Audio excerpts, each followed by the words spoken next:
Hey there, boys and girls. Today I'll be doing Dark Visions Area 1. I want to give some thoughts on Dark Visions, my channel, maybe some like general team composition, like new player Dark Visions ideas for you guys. If you're not interested in any of that stuff, I'll leave a timestamp to the pinned comment where the boss killing actually starts.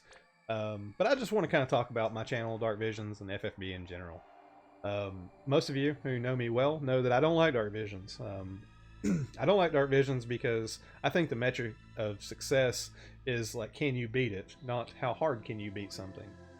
You know, if you win, you win. You can't, by an inch or a mile, it doesn't matter. Dark Visions wants you to go the mile, and in going the mile, it involves like keeping up with a certain caliber of unit. Ace and Rim, they're mages. They're actually physical units that do magic damage. They can take imbues, they take physical killers. They're just wonderful for Dark Visions. I like Ace and Rim. It was an easy pull for me. Say you don't like Type 0, say you don't like Ace and Rim, say you don't know what Type 0 is. You would, if you want to do well in Dark Visions, probably have to pull for Ace and Rim to score well. If you're not interested in scoring well in Dark Visions, you can take whatever you want, get a clear in, be done with it, you know. But the system is set up as a ladder for players to do better. I like to perform well when I do things. I don't like to suck at stuff. I like to do well. It's just with the tediousness that's involved with Dark Visions as far as the gearing, takes a while. FFBE Equip, wonderful website. Thank you, Learguard. Love you. He makes a lot of this more possible for people. You know, you gotta load your team up, you gotta gear, you transition over to in-game, you know, try your strategy, say it don't work, oh my god, you have to do it again. A lot of times doing Dark Visions burns me out on the game. For example, on Dark Phoenix, last Dark Visions, you know, it just wasn't working for me. My strategy was not working. I couldn't score better than I did. I wanted to. I sat there for a couple of hours trying to get a better score. It really wasn't working. I got frustrated. It was like a few days later until I played Brave Exvius. I mean, you know, that's not very good for me or the game. I feel like the game suffered overall with them fast tracking Dark Visions to global. It was inevitable that it was going to come here. But I think series boss battles, I think story events, I think a lot of the game suffered as a result of Dark Visions getting here faster. Chamber of Vengeance. I understand the pandemic going around the world is also a thing. It affects everyone, myself included. You know, it is what it is. I just think Dark Visions was more important to get out from a monetary standpoint than other content. And I get it. At the end of the day, they want to make money. That's fine. It is what it is. It's my choice to play this game. It's my choice to support this game on YouTube. It's my choice to talk good or bad about this game. I just feel like the developers are equally responsible to give me a positive experience, so I want to talk well about the game and enjoy the game and keep playing the game. But anyways, it's a few minute rant on Dark Visions. It is what it is. Either I record Dark Visions or I'm going to have to let my channel go. We get one trial a month now. Really, that's one or two uploads a month. I could clear old trials with overpowered units. Sometimes it's fun to me, sometimes it's not. You know, it's hard for me to gauge what a good clear for somebody else is when I'm using power creep units because they may not have access to this gear. They may not have this. They may, you know, it's really hard to make it fit. I try to use my best judgment when I do stuff like that, but you know, it's tough. A lot of times I have to go back and remember how the hell to do something because I forget. You know, it's just, I could do that. Those videos don't typically perform well. Yeah, I get paid a little bit of money from YouTube. It's still a hobby to me. You know, and if the desire isn't there to make something, then, you know, I'm just doing it just to be doing it. And I would rather do it because I want to. But if I don't start recording Dark Visions, I'm just going to let the channel go. And I don't really want to do that because I like the comments. I like the interaction. People in my Discord. I'd like to think that I've helped people learn how to play this game better over the years. Maybe I can give you some tips on Dark Visions that'll help you out there as well. And, you know, that's kind of like the I guess, my side of Dark Visions and what I'm going to be trying to do going forward. A lot of times I didn't know how to go about it. Like sometimes I'll do like a boss fight and then I'll come back a couple days later. Oh, I've made my score better. Like now what? Do I record it again? Do I leave it alone? Like I don't know. I waited until all of the stages were out this time before I recorded anything, and it's taken me quite a long time to record these videos, so I don't think that was a good idea. So I'm still trying to figure out how to best record this stuff, you know, to get the best information out to you guys, because I do think it's important, because you're giving me time, I need to give you good information. I think that's part of the exchange process here, and I hold myself to a pretty high standard in regards to that. And I hope, you know, you guys can get something out of it along the way. So let's talk about some Dark Visions team building. Typically I'll run like 4 chainers, 1 unit that does some kind of killer buff, a finisher, or 2. You know, it just depends on what you can shake out. Like on this team right here, Regina's giving us demon killer. This boss is a demon. Ace, Rim, Sylvie, everybody's going to be chaining. Ellie's going to be finishing. 2 Mirror of Equity chainers, 2 Stardust Ray chainers. Just make sure you're using the highest imperil you can get, the strongest break you can get the killer buff spread as good as you can. Another by proxy thing about Dark Visions is a lot of these units, you're going to see them every single boss, every single stage, because this is just how it's done. Zon is almost required to do well in Dark Visions. He's not required to beat Dark Visions, he's required to do well in Dark Visions. Ace and Rim, kind of like the same. Regina, Cloud, Ellie, these units are going to be reoccurring a lot. I like Kadash a lot in Dark Visions as well. So, you know, it is what it is.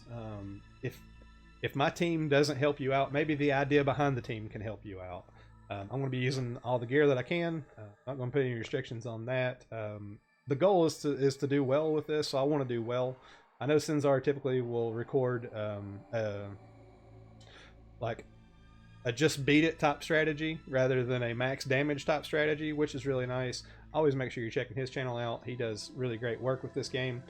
Really smart guy. So, you know, if something I'm doing is not applying to you, look in other avenues, contact me directly. We'll try to figure something out. As always, you know, I've always done that with all the videos that I've done. But anyways, that's the general idea behind Dark Visions. Chainers, finishers, buffers, breakers. Condense it all as much as you can, and then put it out there and do the best that you can with it. We'll go ahead and get into the boss fights. This guy right here is like I said, a demon. He's very squishy. Zon's going to be our passive provoke magic tank. I'm not going to take a lot of time as far as like gushing over the gear on these units. I'll try to pin them, you know, in the pinned description of what I used. With this many bosses, it's going to get tedious to do that, but I'll try my best. Zon, like I said, passive provoke, full evade. Sylvie's going to give us a break. She's going to throw out some frames to herself and Regina on for turn 2. Rim and Ace are going to be chaining alongside Ellie for the finisher. Ace is also going to be given Mirage. That's about that for the comp. This first boss is like super easy. I want to show the best clear that I had for Kokoryu. It does involve Bahamut Fina, which not everybody probably got, but I think it was a really neat showcase of how strong she is, because that boss is kind of difficult to cap damage on. Anywho, we're going to get a Demon Killer buff with Regina. We're going to triple cast Bolting Strike to Sylvie, Bolting Strike to Regina, and let's do a hop into battle. Cast this on Zon. That way the buff is already on him. He doesn't have to steal it. It's just there. Rim is going to triple cast her Thunder Imbue, and then her 2 cooldowns. Target Zon. This is another really good thing to do. Just target Zon all the time. That way you're not hitting the boss and like I swear one hit would kill this boss. Ace is going to give us Mirage. He's going to give us, or he's going to give himself his magic buff, and we're going to be on Bolting Strike frames because he's chaining with Rim. Go ahead and target Zon again, and let's see. Ellie can do her magic buff and her LB buff. Again, we'll target Zon. He's going to make it, I promise. And then with Zon, we're going to do Elemental Mirror on Rim. We're going to do a Critical Mirror on Regina. Elemental stills resist buffs and imbues. Critical Mirror stills attack buffs and killer buffs. And then Projected Mirror spreads.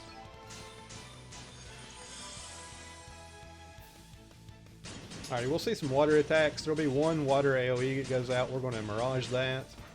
And that's about all this boss is going to do. Alrighty, we're just going to double double cast these bolting strikes. Well, actually, we can triple cast with Zon. You always want to try to match up like triple cast with triple cast with triple cast, double cast with double cast. Since Rim and Ace are triple casting, it's okay to triple cast with Zon. Oh my god, I'm saying the same thing over and over and over again. Let's do Here I Go. Bunny kick ×2. Get Regina to do some bunny kicking. Let's get Rim. This is super overkill, by the way. We'll get Rim to do her triple bolting strike, and Ace will do his triple bolting strike. Let's go ahead and get Ellie. Send the pew pews off, let her do a little bit. We'll send all of our chainers out. As long as they're single target, they'll keep chaining. And then, of course, Ellie's going to finish. Should be an easy max score. Very nice, very nice. 117 chain. Always match your chains. Like Stardust Rays, 10 hits. I think Mirror of Equity is 8 hits. If you're triple casting it, you know, you can kind of figure out how many hits you're putting in. I use Flood a lot too in Dark Visions. Flood's really handy. Alright, we're going to go up to Kokoryu. I'm going to be going for a 3-turn kill on this guy.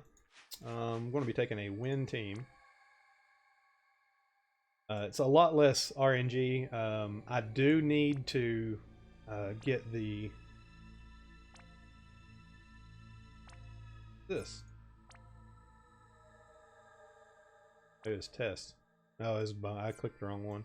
I do need Kokoryu to do the water buff. If he does the not water buff, then I'm going to have to reset the fight until he does the water buff. I'll show you when we get into it. I'm going to introduce the unit, so I'm going to give myself a brief pause just in case the fight doesn't work out the way I want it to. I can kind of splice the two videos together. That way I don't have to say all these things again. Zon's going to be the passive provoke evade tank. He's going to be spreading buffs as always. Rim is going to be bolting strike chainer. Duke is also going to be doing bolting strike chains because he has the water dragon replica equipped. He's dual wielding, so it'll be two hits of bolting strike. Ace is going to be Chaos Wave Awaken chain with Umbral Dragon Dark Fina. Dark Fina is crazy good. Ellie is going to be doing finishing as usual. This whole team, the way I'm running it, needs 175% water resist after buffs because Rim is on Leviathan. She's got a 50% buff she'll do on turn 1. We should be good as long as the boss buffs water. If it buffs something not water, then I think it's earth. It'll do 2 attacks. We need Zon's Limit Burst or Double Stack Mirage, which we're not going to have. Anyways, give myself a brief pause right here. And we'll get into the fight.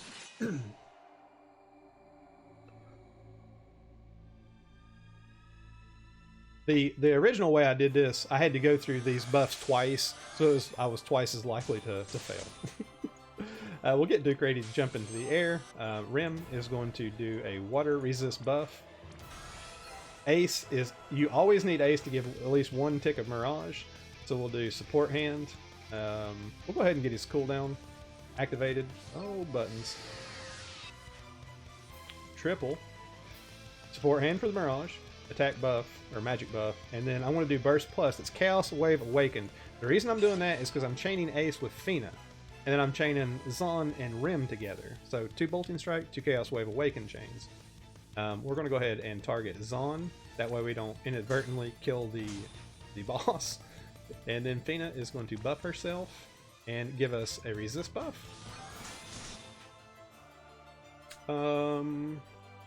Ellie can buff wind and do paradigm shift. That's, well, she can just buff wind because we're going to be getting the magic buff from Fina. That'll be fine. That way I don't put too much damage into the boss. Duke is going to jump. On the following turn, he'll have a Dragon Killer buff. No, it's a physical buff, so it won't go to Fina. It will go to Ace and Rim. That's why they're so good for this. Let's see here. Zon. I think we'll just steal the buff from Fina.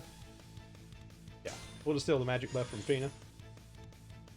I could have stolen the elemental buff from Ellie, but I'll do it next turn. I've got plenty of actions for that. Up top, you'll see the boss focuses water. That's what we wanted. Let's go ahead and land Duke. Let's do a reflector. Elemental Mirror on Ellie, since she imbued herself with wind. We'll do a Critical Mirror on Duke, and then we'll do a Projected Mirror to spread it. Let's see, Rim on this turn is just going to use both her cooldowns so she can unlock her good chains for the next turn. We'll go ahead and target Zon. Ace is going to... we just need the double cast. What we'll do is Chaos Wave Awaken to unlock the next best ability and Support Hand Plus. The AoE Mirage. Target Zon again.